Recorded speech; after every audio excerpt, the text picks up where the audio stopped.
Oi, eu sou a Dona Rita e esse é o meu canal. No vídeo de hoje eu vou fazer com vocês a correção do PET final avaliativo de língua portuguesa do 8º ano do ensino fundamental. Vamos lá?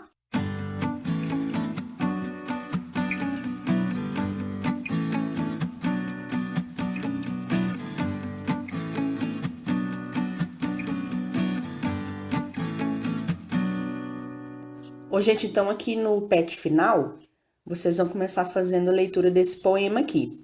Eu vou ler só as duas primeiras estrofes.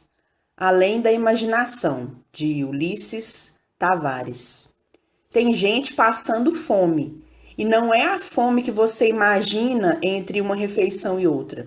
Tem gente sentindo frio, e não é o frio que você imagina entre o chuveiro e a toalha. Então aqui o eu lírico está chamando a atenção do público, do leitor, para a situação de miséria, a situação de sofrimento a que muitas pessoas passam.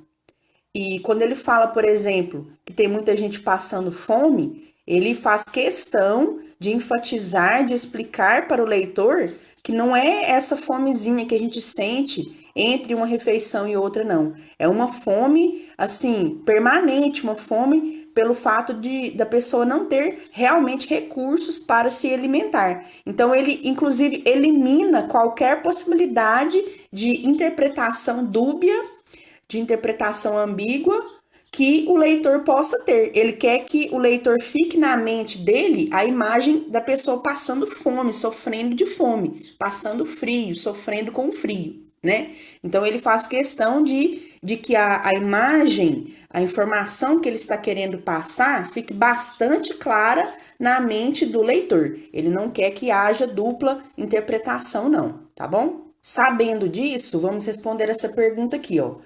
A linguagem desempenha determinada função de acordo com a ênfase que se queira dar a cada um dos fatores do processo de comunicação. Qual é a função da linguagem predominante no poema? Nos versos que você leu, que características contribuem para o ritmo do poema? Ao se repetir, que noção nos passa o terceiro verso de cada estrofe? Então vamos por partes, né? Primeiramente, a gente tem que falar qual que é a função da linguagem predominante. Aí a função tem a referencial, a poética, metalinguística, função fática, apelativa e assim por diante. Só que aqui você vai pensar assim, não, é um poema, então a função que deve predominar lá é a função poética. Mas não é, porque nesse poema não está sendo enfatizado, destacado o trabalho com a palavra, o uso criativo, o uso poético, literário da palavra. O que está sendo enfatizado aqui é a informação de que existe gente passando fome, de que existe gente passando frio, de que existe gente doente, né? Então, essas informações é o que o autor, o que o eu lírico está querendo destacar, né? Então, é o referente, é o significado que está sendo destacado nesse poema. Por isso a gente vai escrever que a função da linguagem que predomina é a função referencial. Não pediu para justificar, mas eu coloquei aqui essa explicação para vocês, ó. A minha resposta é baseada no seguinte conceito: os textos com função referencial possuem linguagem objetiva, sem a presença de aspectos subjetivos ou discurso literário. A função referencial usa a linguagem no sentido literal, com discurso geralmente na terceira pessoa do singular ou do plural, evitando assim que o entendimento da mensagem seja prejudicado. Foi exatamente isso que o eu lírico fez nesse poema. Ele apresenta a realidade da desigualdade social e desconstrói qualquer possibilidade de interpretação subjetiva, figurada, daquelas informações que ele está destacando. O eu lírico quer ter certeza que o leitor entendeu exatamente o que ele quis dizer. Quer que fique na mente do leitor exatamente as imagens realistas descritas. Não existe subjetividade, modo de falar, interpretação, sentido figurado nesse poema aí, não. O eu lírico praticamente está esfregando a realidade nua e crua na cara do leitor, sem rodeios, de forma objetiva, direta. E o que importa aqui é a informação, é a ideia, é o referente. Por isso que eu coloquei que a linguagem, né, a função da linguagem predominante é a função referencial, tá bom? Continuando.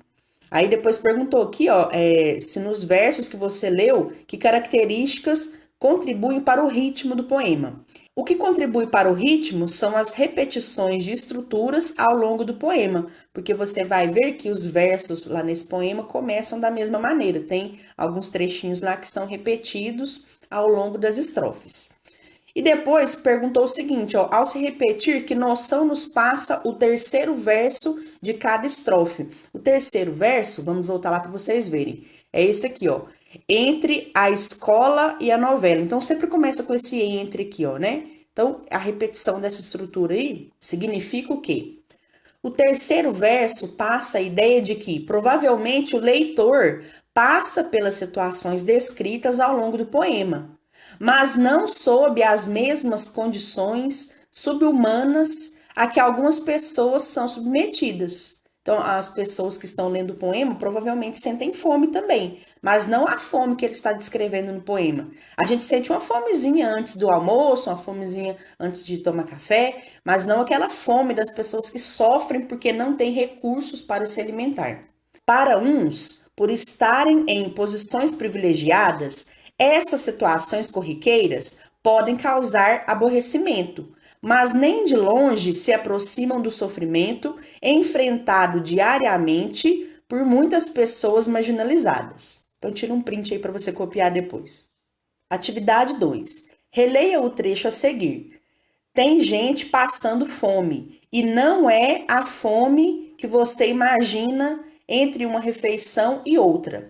Indique a ideia que a conjunção e transmite na ligação dos versos. A ideia que esse e aqui transmite é a ideia de oposição, porque essa conjunção e poderia ser substituída sem que se modificasse o sentido pela conjunção mas, que é de oposição. Então poderia ter sido assim, ó, tem gente passando fome, mas não é a fome que você imagina. Ficaria com o mesmo sentido. Por isso que esse e aí passa a ideia de oposição. Atividade 3. Leia este poema de Carlos Drummond de Andrade para responder à próxima questão. Aí você tem o poema aqui, né? Classe mista. Aí meninas, meninas do lado de lá, meninos, meninos do lado de cá. Porque sempre dois lados, corredor no meio, professor em frente, e o sonho de um tremor de terra que só acontece em Messina, jamais, jamais em Minas. Para entre escombros me ver junto de Conceição até o fim do curso? Então, esse poema aí fala como se fosse uma lembrança do eu lírico, de quando ele estudava, de quando ele era criança, e que na escola dele as meninas sentavam de um lado, os meninos sentavam do outro, e ele ficava rezando, né, torcendo para ter um terremoto, para misturar todo mundo e ele poder sentar perto da crush dele, perto da Conceição. O adjunto adverbial tem um papel de destaque na construção desse poema. Todas as alternativas abaixo podem ser comprovadas no texto, exceto, então é para você marcar uma que não está de acordo com o texto, que não pode ser provada, comprovada lá no poema. Então você vai marcar a letra C. Os adjuntos adverbiais de lugar sugerem os meios, eles não sugerem os meios, eles sugerem os lugares que o eu lírico encontra para eliminar a distância entre ele e a Conceição. Então, você está falando que as palavras lá no texto que passam ideia de lugar foram colocadas para representar os meios, os mecanismos, os jeitos, os modos com que o eu lírico vai utilizar, né? Os modos que o eu lírico vai utilizar para eliminar a distância entre ele e a Conceição. E isso não é verdade, porque os adjuntos adverbiais de lugar passam a ideia de lugar e não de meio. Então, por isso que a letra C está errada. As outras alternativas estão sim de acordo com o poema. Questão 4. Leia a tirinha abaixo e responda à questão a seguir. Aí você tem essa tirinha aqui, você vai fazer a leitura. Basicamente é o Calvin inventando desculpas para não fazer o dever de matemática. Aí vem aqui, ó. O texto do terceiro quadrinho é iniciado pela conjunção se. Que ideia essa conjunção exprime. Essa conjunção é coordenativa ou subordinativa? Logo, qual a relação estabelecida entre as orações? Então, aqui no terceiro quadrinho, a fala do Calvin começa assim, ó. Se eu resolver este problema, acabo com o suspense. Então, nesse trechinho aí, ó, se eu resolver, está passando a ideia de condição. Então, o se passa a ideia de condição. Essa conjunção se, ela é subordinativa, porque ela estabelece a relação de dependência, de subordinação da oração iniciada por si com relação à oração principal. Então, essas duas orações que estão aqui, ó, se eu resolver este problema, acabo com o suspense. São duas orações, porque a gente tem dois verbos, tem o verbo resolver, tem o verbo acabo. Então, você tem um período composto, né? Composto por duas orações. A oração principal é essa aqui, ó, acabo com o suspense. E a outra oração, se eu resolver este problema, é a oração subordinada. Por que ela é subordinada? Porque sozinha ela não faz sentido. Ela depende da outra para fazer sentido, ela faz parte da outra. Essa oração, se eu resolver este problema, é uma oração que estabelece o sentido de condição. Qual que é a condição que tem que acontecer para eu acabar com o suspense? Eu tenho que resolver este problema. Se eu resolver este problema, eu acabo com o suspense. Então, você tem aqui a relação de dependência entre essas duas orações. Entre a oração subordinada, que é essa que começa com a conjunção se, e a oração principal. Então, por isso que a gente colocou aqui que a relação estabelecida entre essas duas orações é de dependência, é de subordinação. Leia este poema de Carlos Drummond de Andrade para responder a questão. Aí você tem aquele poema famoso, né, o Quadrilha, que o João amava Teresa, que amava Raimundo, que amava Maria, que amava Joaquim, que amava Lili, que não amava ninguém.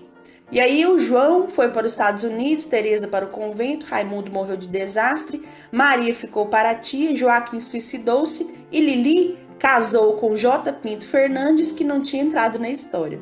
E aí, ao longo desse poema aqui, você tem a presença dessa palavrinha que aqui, ó, repetida 6 vezes. É sobre esse pronomezinho relativo aqui que o Pet vai fazer uma pergunta. Então, você tem a repetição desse que aqui, ó, ao longo de todo o poema, fazendo uma ligação entre a explicação sobre quem que é o personagem e o personagem. Então, eu estou falando do João, né? O João amava Teresa. Qual Teresa? A Teresa que amava o Raimundo. Qual Raimundo? O Raimundo que amava Maria. Qual Maria? A Maria que amava o Joaquim. E assim por diante. Então, o que? Ele introduz uma explicação sobre o elemento anterior. O pronome relativo tem um papel de destaque na construção desse poema. Que poema relativo é esse empregado 6 vezes no texto? Qual é a função desses pronomes no texto? Qual é o antecedente de cada um dos pronomes relativos? Então, o pronome relativo, que se repete ao longo do texto, é o pronome que. A função desse pronome no texto é introduzir as caracterizações, as explicações sobre quem é cada um dos personagens. E o antecedente de cada um desses pronomes é o termo que vem antes. Então, por exemplo, aqui, ó. O primeiro que é esse aqui, ó, se refere a quem? Se refere a Teresa. Então, João amava Teresa. Qual Teresa? A Teresa que amava Raimundo. Então, esse que, ele se refere a Teresa. Essa explicação que está aqui na frente, ela está explicando, caracterizando quem é a Teresa.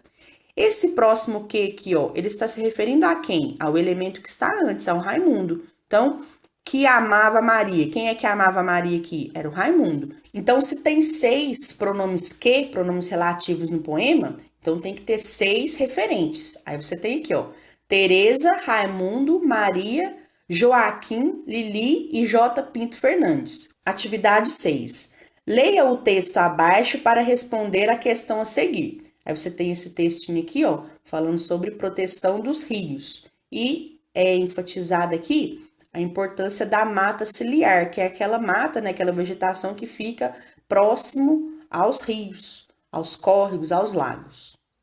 Aí vem a pergunta aqui, ó. No trecho, portanto, ela é muito importante. A palavra ela está no lugar de Então, quando fala aqui, ó, portanto, ela é muito importante para garantir a qualidade, a quantidade de água que a gente tanto precisa. Ela quem? Quem é importante aqui para garantir essa quantidade e qualidade de água? É o que foi colocado antes aqui, ó, é a mata ciliar. Então, dentre as opções que a gente tem aqui, a que mais se encaixa, né, para corresponder à palavra ela, é mata ciliar. Então, é só você marcar aqui, ó, letra C, mata ciliar, tá bom? Então é isso, gente. As atividades que tinha para responder nesse PET avaliativo são essas. Só que aqui embaixo também vem essa autoavaliação. E essa parte aqui também é obrigatória, todo mundo tem que fazer. Então, vou explicar o que você tem que fazer aqui, ó. Você tem aqui, nessa parte da autoavaliação, esses 4 itens que seriam as habilidades, os conhecimentos mínimos que a gente esperava que vocês tivessem adquirido ao longo desse estudo remoto. E aí o PET quer saber se você adquiriu esses conhecimentos, essas habilidades aí ou não. Então, se você for fazer na apostila, é só você marcar aqui em uma dessas colunas. Então, você vai ler esse primeiro item aqui, ó. Sou capaz de identificar as características do texto poético. Você consegue fazer isso aqui? Você aprendeu a fazer isso aqui? Sim. Então, você marca X aqui no sim. Ah, dona, mais ou menos. Então, você marca aqui, ó, em parte. Não, dona, eu não sei fazer isso aí, eu não aprendi isso aí. Então, você marca não, tá? Uai, dona, se eu marcar não, eu vou tomar bomba, eu vou repetir de ano, eu vou perder ponto? Não, gente, não tem nada a ver. Isso aqui é só para que os seus professores organizem o próximo ano letivo, porque eles vão analisar essas informações e vão ver quais que foram as habilidades que os alunos tiveram mais dificuldade, quais que foram os alunos que tiveram mais dificuldade, e aí eles vão ver se precisa voltar algum conteúdo, ou se pode passar para frente e assim por diante, né? Então, isso aqui é só para a gente, né, para os professores, a escola, o sistema de ensino, analisar o nível de aprendizado dos alunos e a gente poder organizar o próximo ano letivo. Então, você pode e deve responder isso aqui com a mais pura verdade e sem medo, tá? Se você for fazer na apostila, é só marcar. E se você for responder no seu caderno, se você estiver copiando as respostas no seu caderno, então você não vai escrever só sim, em parte ou não, não. Você vai escrever esses itenzinhos aqui, copiar cada um deles, tá certo? Copiar esses 4 itens aqui, não é muita coisa, nada, né? E aí você escreve na frente, sim, em parte ou não, tá bom? Então, se você estiver fazendo na apostila, é só marcar. E se você estiver fazendo no caderno, você copia esses itenzinhos aqui e marca na frente. Escreve, né, na frente, sim, em parte ou não. Tudo bem? Então é isso, gente. Esse foi o vídeo de hoje. Espero que vocês tenham gostado. Deixem o seu like, se inscrevam no canal, ativem o sininho para que a gente possa continuar aí estudando língua portuguesa juntos, porque o meu canal vai continuar, tá? Embora a gente tenha terminado aqui o estudo dos PETs, sei lá, vai que em 2021 o governo de Minas continua, né, com essa história de PET aí, enquanto a vacinação não ocorre, né? Aí eu vou continuar fazendo correções para vocês. Mas fora isso, o meu canal vai continuar tendo novos vídeos aí, né? Eu vou tentar fazer um por semana. E eu tava pensando em fazer uma live também, mas eu não sei qual o tema, né? Não sei sobre o que a gente vai falar nessa live. Eu nunca fiz live, não, mas agora, como chegou aos 30 mil inscritos, aí liberaram essa função para mim. Tava pensando em fazer uma live. O que vocês acham? Escreve para mim aqui nos comentários sobre o que a gente poderia falar nessa live, tá bom? Então, no mais, eu quero parabenizá-los, porque se vocês estão assistindo esse vídeo, se vocês estão ouvindo essa mensagem, é porque vocês conseguiram vencer, vocês conseguiram concluir todos os seus PETs e agora é só alegria, né não? Então, parabéns, vocês são vencedores.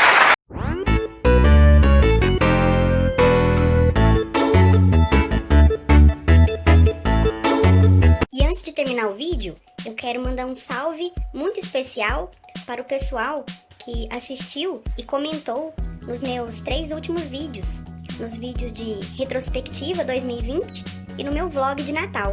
Depois vocês dêem uma olhadinha lá também. Então um salve aqui muito especial para Valdênia Storari, Rosane Cândida e Keilane Lane, um salve. É sério, Andresa? Um salve para você. Samuel Felipe, Beatriz Afonso, que está sempre aqui no canal, um salve e um beijinho da Melissa. CSS Detup, um salve para você. Bruno José e Elza Souza, um salve, um abraço. Duciele 14 Oliveira, um salve para você. E também para Cauane Rodrigues, um abraço. Zilda Ferrares, um salve. Márcia Marcinha e Isabel Cristina Faria, um salve para vocês. Luan José, um salve.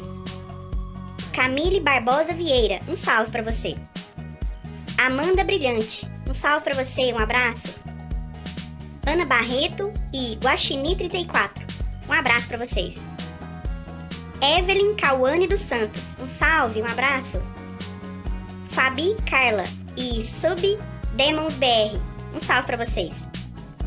Irmãs Tubers 1210, um grande salve para vocês e também para a escola Josefina Vieira, um abraço para toda a galera daí. Cauã Gamer, um salve para você e também para o Eduardo Avelino, um salve também para a escola estadual Antônio Silva. Roberta do colégio Pedro Leza, um salve para vocês e também para Kédila Grazielli e para o Alan Guimarães, um abraço. Cantinho do Saber, um salve para você e também para Célia Mendes, um abraço. E para todo mundo que está sempre aqui curtindo, comentando, compartilhando, principalmente agora nos vídeos que não são dos pets. Eu vou tentar pegar os nomes para fazer o salve nesses vídeos diferentes, né, que não são dos pets, tá bom? Então, assistam meus vídeos, pessoal. Retrospectiva 2020 e o vlogzinho de Natal que eu fiz. E também continue acompanhando os vídeos aqui, além desses que são de correção dos pets, tá bom? Então eu fico por aqui. Então é isso, pessoal. Eu fico por aqui. Até a próxima. Beijo, tchau!